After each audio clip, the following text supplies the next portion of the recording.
ఈ వీడియోలో టీఏఎస్ సంబంధించి కొంత లేటెస్ట్ ఇన్ఫర్మేషన్ చూద్దాం. అదేంటంటే మనకి టీఏఎస్కి సంబంధించి అందరు ఉపాధ్యాయులకు ఎడిట్ ఆప్షన్ని ఎనేబుల్ చేయడం జరిగింది. మనం డిఓ ఆఫీస్ వారికి రిక్వెస్ట్ అనేది పెట్టనవసరం లేదు. ఐటీ సెల్ వారే అందరు ఉపాధ్యాయులకు ఆటోమేటిక్గా ఈ టీఏఎస్కి ఎడిట్ ఆప్షన్ ఇచ్చారు. ఇప్పుడు ఏ విధంగా ఎడిట్ చేసుకోవాలని చూద్దాం. ముందుగా మనం దీనికి సంబంధించి స్టూడెంట్ ఇన్ఫో సైట్ ఓపెన్ చేయాలి. studentinfo.ap.go.in. ఈ సైట్ ఓపెన్ చేసిన తర్వాత డిపార్ట్మెంట్ లాగిన్ మీద క్లిక్ చేయాలి. ఇక్కడ ఎవరి లాగిన్లో ఈ ఎడిట్ ఆప్షన్ ఉంటుందంటే ప్రైమరీ స్కూలు యూపీ స్కూల్స్కి వచ్చేసరికి ఎంఈఓ గారి యొక్క లాగిన్లో ఎడిట్ ఆప్షన్ అనేది అవైలబుల్గా ఉంది. అదేవిధంగా హై స్కూల్కి వచ్చేసరికి పాఠశాల యొక్క ఈ స్టూడెంట్ ఇన్ఫో లాగిన్లో ఈ ఎడిట్ ఆప్షన్ అనేది అవైలబుల్గా ఉంది. కాబట్టి టీచర్స్కి ఇండివిజువల్గా వారికి వారే ఈ టీఏఎస్ని ఎడిట్ అనేది చేసుకోలేరు. కాబట్టి ప్రైమరీ యూపీ వారికి వచ్చేసరికి ఎంఈఓ ఆఫీస్ని విజిట్ చేయాల్సి ఉంటుంది. అదేవిధంగా హై స్కూల్ వారు పాఠశాల లాగిన్లో ఎడిట్ అనేది చేసుకోవచ్చు. ఇప్పుడు ఏ విధంగా ఎడిట్ చేయాలని చూద్దాం. ముందుగా యూజర్ ఐడి పాస్వర్డ్ వద్ద డీడీ గారి యొక్క యూజర్ నేమ్ పాస్వర్డ్ ఇచ్చేసేసి సైన్ ఇన్ మీద క్లిక్ చేయాలి. ఇలా సైన్ ఇన్ అయిపోయిన తర్వాత నెక్స్ట్ సర్వీసెస్లోకి వెళ్ళాలి. నెక్స్ట్ స్టాఫ్ ఈ ఆప్షన్ మీద క్లిక్ చేయాలి. తర్వాత క్యాడర్ స్ట్రెంత్ దీని మీద క్లిక్ చేయాలి. దీని మీద క్లిక్ చేసిన తర్వాత ఇక్కడ మనం ఏ పాఠశాలలో ఉన్న ఉపాధ్యాయుల యొక్క డేటా అయితే ఎడిట్ చేయాలనుకుంటున్నామో ఆ పాఠశాలని ఇక్కడ మనం సెలెక్ట్ చేసేసి గెట్ డీటెయిల్స్ మీద క్లిక్ చేయాలి. హై స్కూల్స్కి వచ్చేసరికి ఇక్కడ ఒకే పాఠశాల ఉంటుంది కాబట్టి సేమ్ ఒకటే ఉంటుంది. గెట్ డీటెయిల్స్ మీద క్లిక్ చేస్తారు. కాబట్టి ఈ విధంగా గెట్ డీటెయిల్స్ మీద క్లిక్ చేయగానే ఈ విధంగా వస్తుంది. ఇక్కడ స్టార్టింగ్లో క్యాడర్ స్ట్రెంత్ కనిపిస్తుంది. ఈ క్యాడర్ స్ట్రెంత్ తప్పుగా ఉంటే దీన్ని సరి చేసుకోవచ్చు. అదేవిధంగా ఇక్కడ ప్రతి టీచర్కి ఎదురుగా యాక్షన్ కింద ఎడిట్ ఆప్షన్ అనేది ఇక్కడ మనకి ఎనేబుల్ అనేది చేశారు. ఇది ప్రజెంట్ రెడ్ కలర్లో ఉంటుంది. అంటే మనం ఎడిట్ అనేది పూర్తిగా చేసేస్తే ఇది గ్రీన్ కలర్లోకి మారుతుంది. అప్పుడు ఎడిట్ ఆప్షన్ అనేది డిజేబుల్ అయిపోయినట్లే. ఈ విధంగా అందరు ఉపాధ్యాయుల్ని ఓపెన్ చేసి కన్ఫర్మ్ అనేది క్లిక్ చేయాలి. అంటే మిస్టేక్స్ ఉన్నా లేకపోయినా ప్రతి టీచర్ యొక్క ఎడిట్ ఆప్షన్లోకి వెళ్ళిపోయి ఆ వివరాలన్నీ కరెక్ట్గా ఉంటే కన్ఫర్మ్ మీద క్లిక్ చేయాల్సి ఉంటుంది.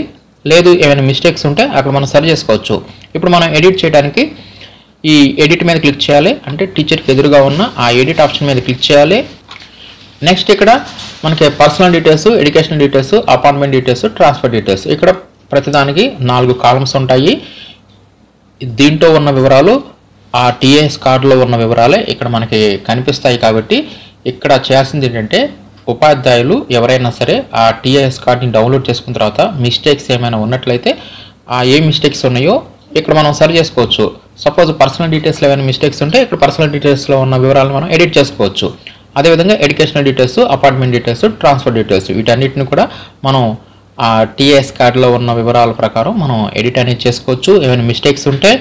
నెక్స్ట్ అదేవిధంగా క్రిందకు వస్తే ప్రతి దానికి చివరిలో కన్ఫర్మ్ అనే ఒక ఆప్షన్ ఉంటుందన్నమాట. ఇలా 4టికి 4 కన్ఫర్మ్లు ఉంటాయి. దేనికి దానికి మనం సపరేట్గా కన్ఫర్మ్ మీద క్లిక్ చేయాలి. అప్పుడు ఆ డేటా అనేది ఫ్రీజ్ అయిపోతుంది. సపోజ్ మనం పర్సనల్ డీటెయిల్స్ని మనం మార్పు చేసి చివరిలో కన్ఫర్మ్ మీద ఒకసారి క్లిక్ చేసామంటే ఇంకా ఈ పర్సనల్ డీటెయిల్స్ అనేవి ఎడిట్ అవ్వవు. కాబట్టి ఇక్కడ వన్ టైం ఛాన్స్ అనమాట. ఒకసారి కన్ఫర్మ్ మీద క్లిక్ చేసామంటే ఇంకా ఎడిట్ ఆప్షన్ అనేది డిజేబుల్ అయిపోతుంది. ఇది పర్సనల్ డీటెయిల్స్ సంబంధించి. అదేవిధంగా ఎడ్యుకేషనల్ డీటెయిల్స్ మీద క్లిక్ చేసేస్తే దీంట్లో కూడా చివరికి వచ్చేసరికి కన్ఫర్మ్ ఉంటుంది. ఈ ఎడ్యుకేషనల్ డీటెయిల్స్ కూడా కరెక్ట్గా ఉంటే ఓకే, లేదంటే మనం ఇక్కడ ఆ క్వాలిఫికేషన్స్ని యాడ్ చేసుకోవచ్చు. దీనికి కూడా కన్ఫర్మ్ ఉంటుంది. ఇది కూడా మనం క్లిక్ చేసామంటే ఎడ్యుకేషనల్ డీటెయిల్స్ కూడా ఫ్రీజ్ అయిపోతాయి. ఈ విధంగా మనం ఒకసారి మాత్రమే ఈ కన్ఫర్మ్ ఆప్షన్ని యూజ్ చేయాలి. నెక్స్ట్ అపాయింట్మెంట్ డీటెయిల్స్ ఇది కూడా అంతే అన్నమాట. దీంట్లో కూడా మనం ఏమైనా మిస్టేక్స్ ఉంటే సరి చేసుకోవచ్చు. దీంట్లో date of first appointment, reason school joining date ఇవన్నీ కరెక్ట్గా ఉండే లేదా ఇక్కడ మనం చెక్ చేసుకోవాలి. దీనికి కూడా చివరిలో కన్ఫర్మ్ ఉంటుంది. ఈ కన్ఫర్మ్ మీద క్లిక్ చేస్తే ఇంతటితో డేటా అనేది ఫ్రీజ్ అయిపోతుంది. అదేవిధంగా ఫైనల్గా ట్రాన్స్ఫర్ డీటెయిల్స్ వీటిని కూడా మనం ఓపెన్ చేసి ఎడిట్ అనేది చేసుకోవచ్చు. ఏమైనా మిస్టేక్స్ ఉంటే సరి చేసుకోవచ్చు. చివరిలో కన్ఫర్మ్ ఉంటుంది. ఇలా ప్రతిదానికి చివరిలో కన్ఫర్మ్ ఉంటుంది. దేనికి దానికి సపరేట్గా ఉంటుంది. మనం చివరిలో కన్ఫర్మ్ మీద క్లిక్ చేస్తే మాత్రం డేటా అనేది ఫ్రీజ్ అయిపోవడం జరుగుతుంది. కాబట్టి ఈ 4 ఆప్షన్స్ని ఓపెన్ చేసి 4 కన్ఫర్మ్ బటన్స్ని క్లిక్ చేస్తే ఇంకా 4 ఆప్షన్స్ అనేవి ఇంకా పనిచేయవన్నమాట. అంతటితో డేటా అనేది ఫ్రీజ్ అయిపోతుంది. మరలా అన్ఫ్రీజ్ అవ్వాలంటే మనం డిఈఓ ఆఫీస్ వారికి మనం లెటర్ అనేది పెట్టుకోవాల్సి ఉంటుంది. అప్పుడు డిఈఓ గారి యొక్క లాగిన్లో ఈ డేటాకి అన్ఫ్రీజ్ ఆప్షన్ ఉంటుంది. కాబట్టి ఈ విధంగా అంతా డేటా ఓకే అనుకుంటేనే చివరిలో కన్ఫర్మ్ ఆప్షన్ని యూజ్ చేయాలి. కాబట్టి ఈ విధంగా డిడిఓ గారి యొక్క లాగిన్లో స్టాఫ్లో క్యాడర్ స్ట్రెంత్ ఆప్షన్లోకి వచ్చేసేసి ఈ విధంగా మనం ఈ టీఎస్ డేటాని ఎడిట్ అనేది చేసుకొని ఫైనల్లో కన్ఫర్మ్ అనేది చేసి ఉంటుంది. ఇక్కడ సెర్చ్ ఎంప్లాయీ ఆప్షన్ ద్వారా టీస్ కార్డ్ని మనం డౌన్లోడ్ చేసుకోవచ్చు. అదేవిధంగా ఎంప్లాయీ స్టేటస్, దీంట్లో మనం పాఠశాలను సెలెక్ట్ చేసుకొని గెట్ డీటెయిల్స్ మీద క్లిక్ చేస్తే ఆ పాఠశాలలో ఉన్న టీచర్ వివరాలు కనిపిస్తారు. దీంట్లో ఏంటంటే ఇక్కడ స్టేటస్ ఉంది కదా, ఈ స్టేటస్ వద్ద వర్కింగ్లో ఉన్న వారికి వర్కింగ్ అని ఉండాలి. అదే ట్రాన్స్ఫర్ వెళ్ళిపోతే ట్రాన్స్ఫర్డ్ అని చెప్పి ఇవ్వాలి. అదే ప్రమోట్ అయిపోతే ప్రమోటెడ్ అని చెప్పి సెలెక్ట్ చేసుకోవాలి. అదే రిటైర్డ్ అయిపోతే రిటైర్డ్ అని చెప్పి ఇవ్వాలి.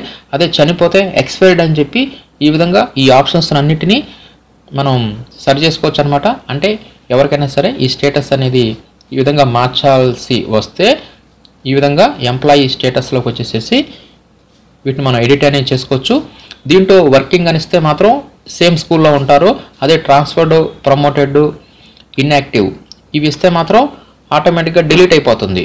అదేవిధంగా రిటైర్డ్, ఎక్స్పైర్డ్, ఈ రిటైర్డ్ కానీ ఎక్స్పైర్డ్ కానీ అని ఇచ్చినా కూడా పర్మనెంట్గా ఇంకా డిలీట్ అయిపోవడం జరుగుతుంది. ఈ డేటా అనేది ఇంకా కనిపించదన్నమాట. కాబట్టి ఏ ఉపాధ్యాయునికి అయినా సరే ఈ ఆప్షన్స్ అప్లికబుల్ అయితే ఈ స్టేటస్ ఆప్షన్ కూడా యూజ్ చేయండి.